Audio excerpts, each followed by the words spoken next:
Bismillahirrahmanirrahim. Alhamdulillahi rabbil alamin.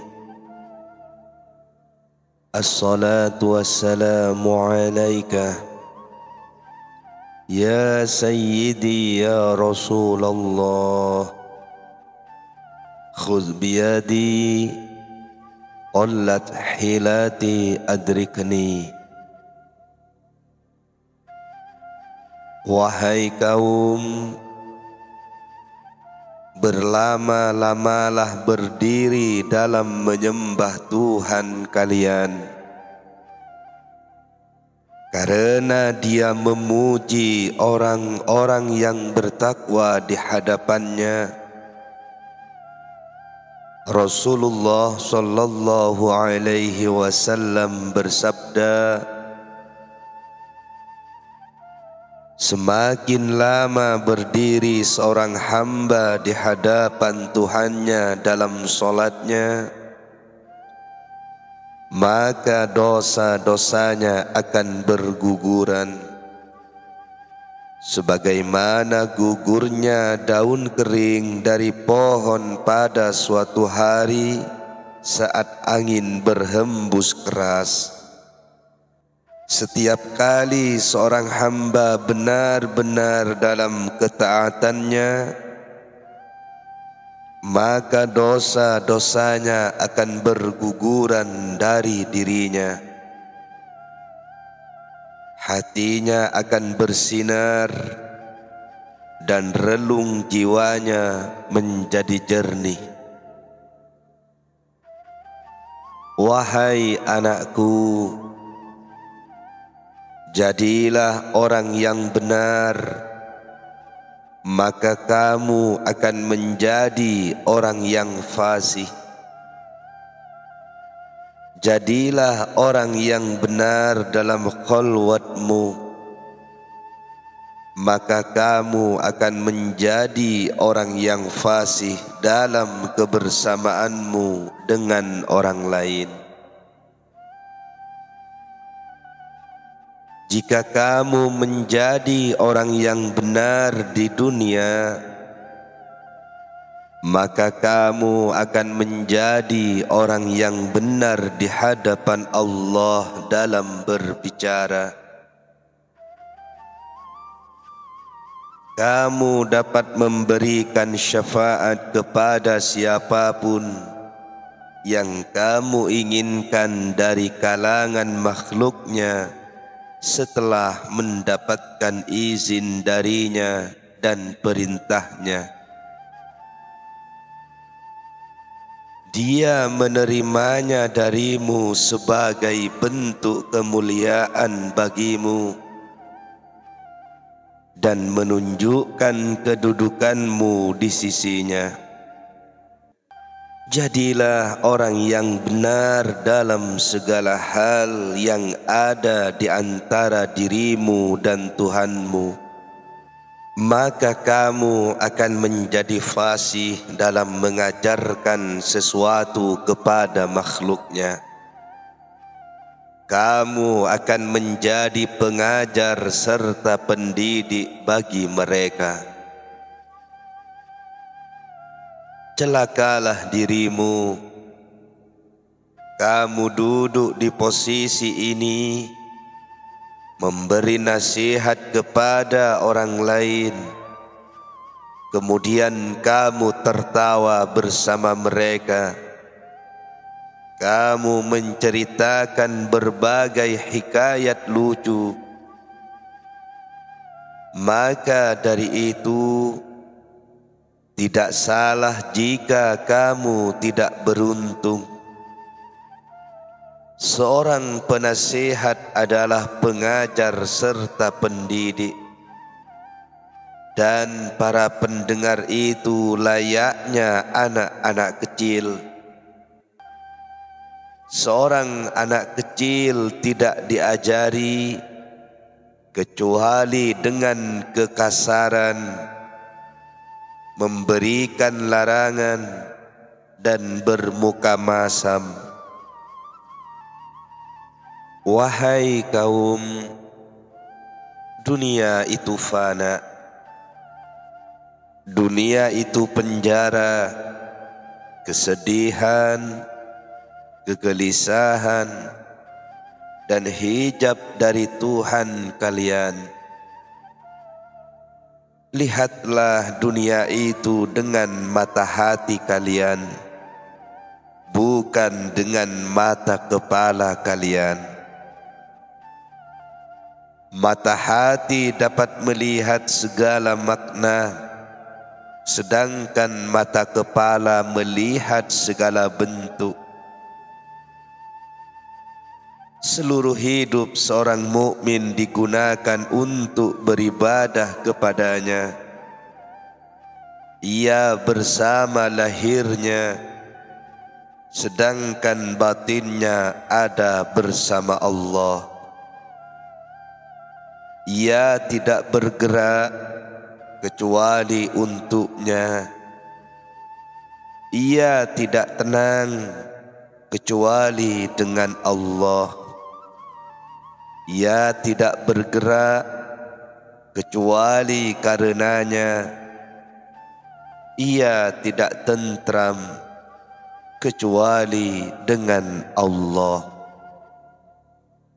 Ia bersama Allah, dari Allah, dan menuju kepadanya. Seorang mukmin akan dihampiri oleh bagian rezekinya, sedangkan ia tidak menyadarinya. Rezeki itu akan mendatanginya dan berdiri untuk melayaninya. Semua kesibukan kalian untuk bertarung mendapatkan bagian kalian dan loba mendapatkannya. Kalian melupakan kematian dan segala hal yang ada di baliknya. Kalian melupakan Al-Haq Azza wa Jalla serta perubahan dan pergantian yang dilakukan Allah Subhanahu wa ta'ala. Kalian meninggalkannya di belakang punggung kalian.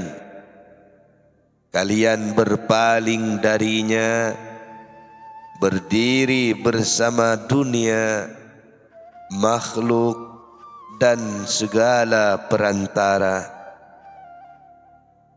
Sebagian besar di antara kalian menyembah dunia dan dirham, serta meninggalkan ibadah terhadapnya. Semua keburukan ini berasal dari nafsu kalian.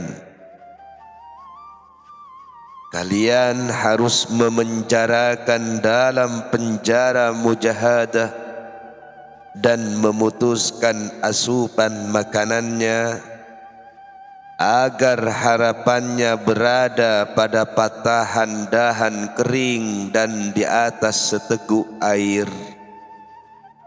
Semua ini adalah syahwatnya. Jika kalian menggemukkannya dengan berbagai jenis syahwat, maka ia akan memakan kalian. Kalian akan menjadi seperti perkataan sebagian orang, jika kamu gemuk, maka anjingmu adalah makananmu. Allah Subhanahu wa ta'ala berfirman mengenai hal ini, A'udzu billahi minasy syaithanir rajim. Innan nafsa la'ammaratun bisu' illa ma rahima rabbi.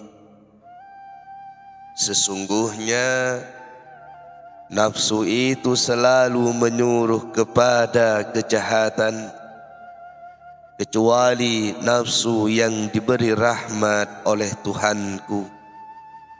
Quran Surat Yusuf ayat 53.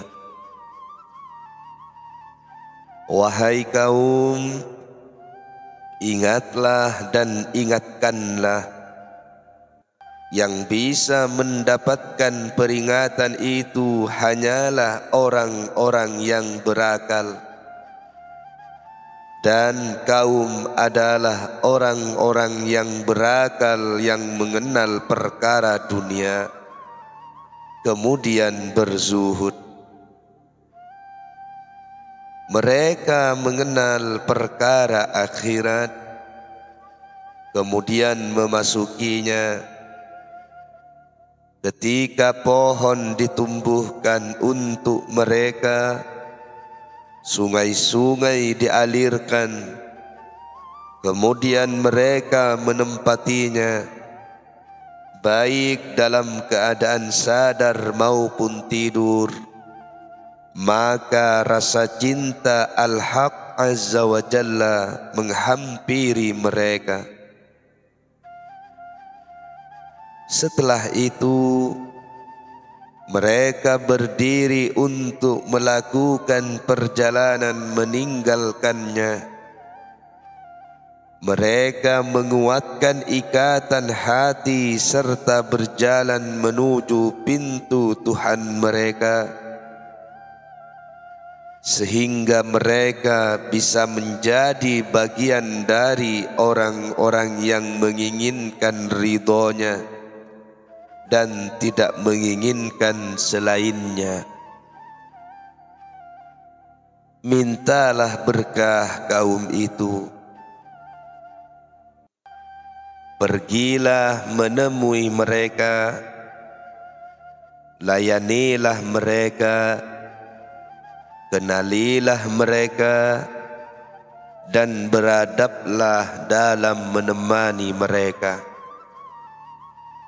Ya Allah, karuniakanlah kami adab yang baik bersamamu dan orang-orang yang solih dari kalangan makhlukmu dalam semua keadaan.